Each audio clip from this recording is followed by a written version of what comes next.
કાલે હું એક ભિક્ષા લેવા ગયો છોકરો રબારીને ત્યાં, અને ખીચડીને રોટલા ઘડાતા હતા. તો એમાં એક વડીલ કે અમે બાપુ એકાદું ભજન ગાઈએ, અને સાહેબ એને સતાર કાઢ્યું એટલે મને કાનજી બાપા યાદ આવ્યા. સતાર અને વરદાન બાપુ એણે જે પોતાના અવાજની સાથે એણે જે મેળવ્યો, માથું ઝૂકી જાય સાહેબ.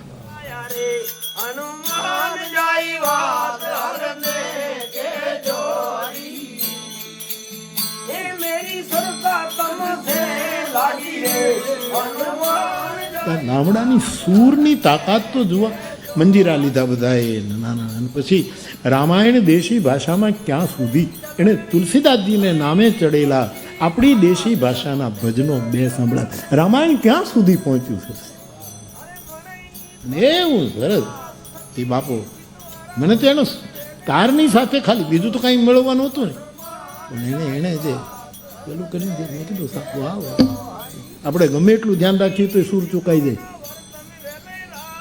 ખોટો ઘા થઈ જાય, અને આને હજી ખોટો ઘા ન થયો છે. હા જ આ કળા.